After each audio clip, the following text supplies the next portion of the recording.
Corporal Alex Reyes knew what dying felt like now. Not the fear or speculation of combat, but the absolute certainty of physiological failure. The plasma burn across their torso had compromised too many systems. Blood loss, shock, the specific quality of cold spreading through their extremities, all confirmed what combat medic training had taught them to recognize. This was fatal injury from the inside. The battle for Keshar colony had ended hours ago. Humanity lost, forces retreating while Velkari secured another strategic position in a 3-year war that was grinding human expansion to a halt. Alex had been left behind, too injured to evacuate, marked as deceased by their own retreating forces. They lay in the ruins of a medical station, surrounded by bodies of soldiers and civilians who hadn't made it to the transports, and waited for consciousness to end. It took longer than expected, long enough to catalog regrets, long enough to think about family they'd never see again, long enough to feel the particular loneliness of dying alone among strangers, long enough to hear approaching footsteps. Not human combat boots, lighter tread, Velkari. Alex tried to care about this, to feel fear or defiance, but exhaustion made emotion distant. A face appeared in their fading vision. Velkari, with larger eyes and skin showing faint iridescent patterns, expression unreadable by human standards. The alien said something in their own language, produced a scanning device. Alex expected either mercy kill or to be left to die naturally. Instead, the Velkari made a sound that the translator in Alex's failing armor rendered as distressed realization. Then hands were moving them, carefully, professionally, with medical training confidence. Alex tried to protest, to explain they were already dead, but vocal cords didn't respond. Consciousness fragmented. The last thing Alex remembered was being placed in something that hummed with medical technology, and the Velkari's face very close, saying words the failing translator couldn't parse, but which sounded almost like a promise. Alex woke to pain, which was unexpected because dead people don't hurt. This was different from the plasma burn, though. Deep ache of tissue regenerating, cells rebuilding, the specific discomfort of nanite-assisted healing. Being alive was so unexpected that for several seconds Alex just processed breathing. Then awareness expanded. White ceiling, medical equipment, technology's hum, and someone collapsed in a chair beside the regeneration pod. The Velkari researcher. She was slumped like she hadn't moved in days, and she was crying, quiet, almost silent tears tracking down her face in patterns following her iridescent markings. Velkari don't cry openly. Alex knew this from intelligence briefings detailing how emotional display was shameful in their culture, how warriors maintained composure at all costs. Seeing one weep was like seeing a human spontaneously confess deepest secrets to strangers. "You're awake," she said in heavily accented standard, not looking up. "Good. I wasn't certain the cellular reconstruction would integrate. Your species has complicated healing protocols." Alex tried to speak, but their throat was raw. The researcher brought water, helped them drink with gentleness that didn't match the facility's clinical sterility. "Why?" Alex managed. "Why save me? I'm enemy combatant." "You were dying," that seemed sufficient reason. But her continued tears suggested it was more complicated. "My name is Kaleson, research specialist, Velkari Medical Corps. My assignment was documentation of human combat mortality rates. I was supposed to observe, record data on how quickly Terran physiology fails, compile statistics for strategic analysis. But you saved me instead." "I saved you instead," she agreed, voice breaking. "I violated every protocol, used experimental nanites allocated for Velkari casualties, spent 72 hours manually rewriting your cellular death signals because watching another sentient being expire while I collected data became intolerable." She finally met Alex's eyes, and the pain there was raw. "I was very good at clinical detachment. I documented 37 human deaths before you. Noted time to expiration, cause of system failure, comparative analysis. Professional, necessary. What changed? You didn't die fast enough. Kaleson's voice was hollow. The others expired within minutes or hours. But your physiology fought. I watched your cellular repair mechanisms attempt regeneration with inadequate resources. I watched your neural systems trying to maintain consciousness despite catastrophic failure. You were dying slowly, and the entire time, your body was trying so hard to survive. So you helped. So I broke. I am no longer a researcher. I am now. She didn't finish, but Alex understood. Traitor. They'll execute you, Alex said quietly. Court-martial and execution for treason. Yes. Unless I convince command you provide intelligence value sufficient to justify resource expenditure, which requires you to actually provide intelligence. She looked at Alex directly. Will you? It would be the only way to give your survival strategic justification. Alex processed this. Alive because an enemy researcher couldn't bear to watch them die. That researcher now facing execution unless Alex cooperated with interrogation. The ethical calculus was impossible. Over following days, Kaleson helped Alex regain strength in what appeared to be a small, isolated research facility. You kept this quiet, Alex observed. As long as possible, but resources don't vanish unnoticed. I have perhaps 3 days before my supervisors require explanation for missing nanite allocation. She sat across from Alex, visibly shaken, emotional control completely fractured. I need to understand something. Your species, humans, you fight with desperation I have never observed. Even when dying, you continue attempting survival. Why? Because giving up means dying, and dying means everything ends. But you were dying, you should have accepted it. Velkari, when we recognize fatal injury, we disengage. We acknowledge ending and allow it. We do not struggle against inevitability. That's the difference.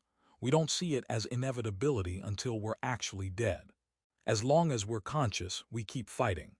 Kaleson was quiet.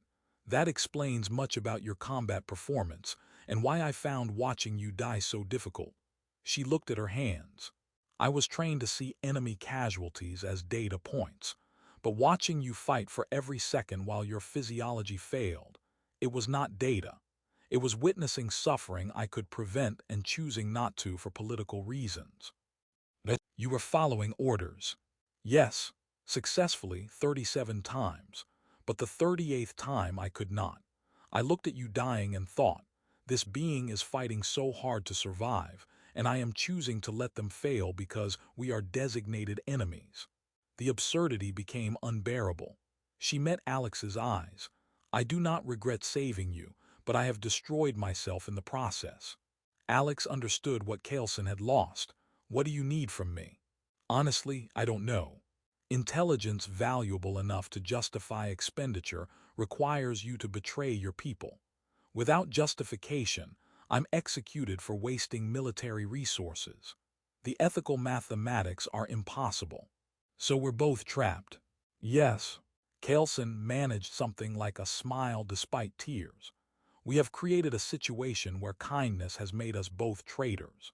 They sat in silence, two people from species at war, bound by compassion their commands couldn't forgive.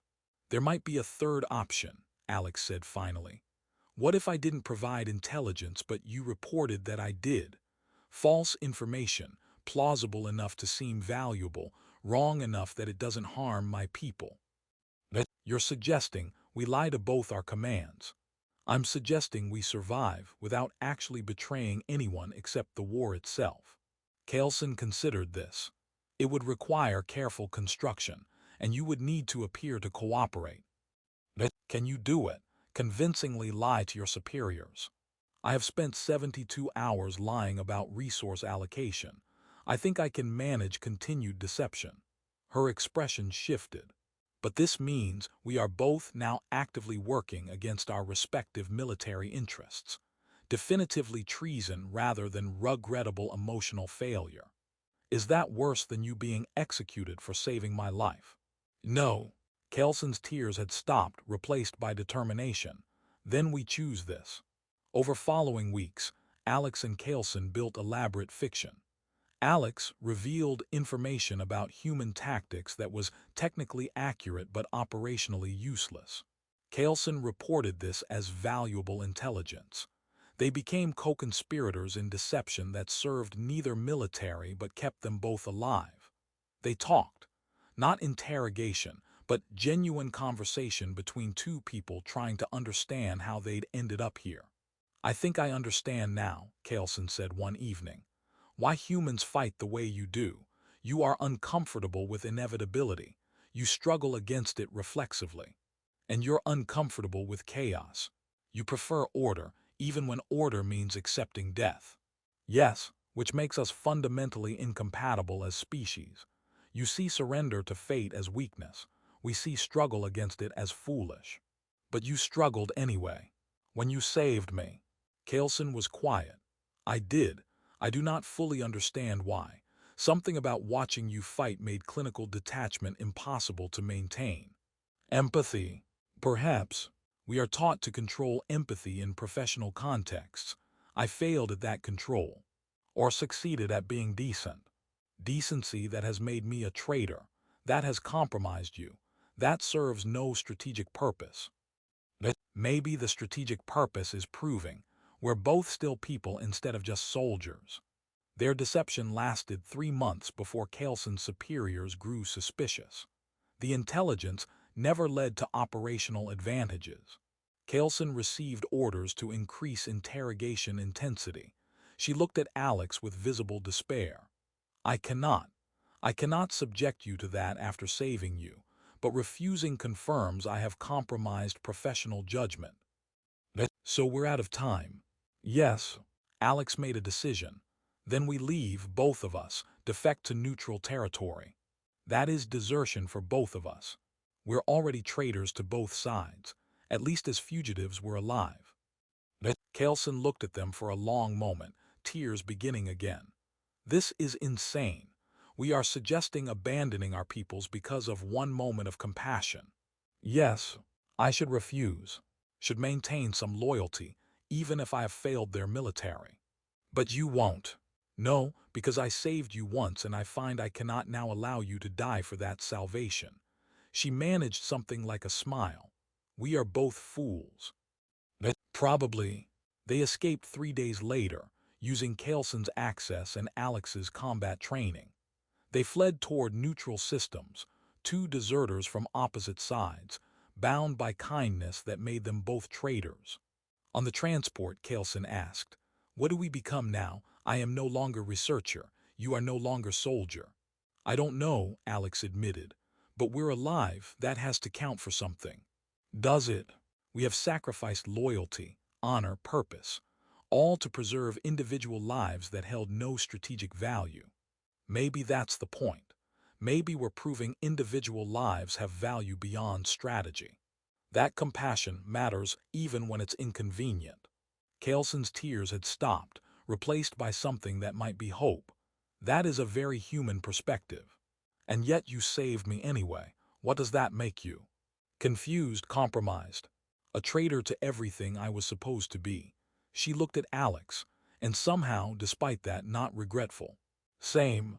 They traveled deeper into neutral space, two fugitives bound by impossible ethics of kindness in conflict.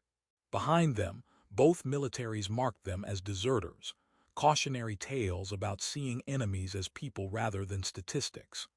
But in the small transport, Alex and Kaleson discovered that sometimes the most profound resistance isn't heroic combat. It's simply choosing compassion when orders demand cruelty. Alex had believed their existence had ended on that battlefield, and in a sense it had. The soldier they were died there. But opening their eyes to find an alien researcher weeping marked the beginning of something else. A life saved by someone who shouldn't have cared, who broke every protocol because witnessing suffering became unbearable. They would never return to former lives, would never be forgiven, would always carry the weight of desertion. But they were alive, together, two people who proved that even in a war built on dehumanizing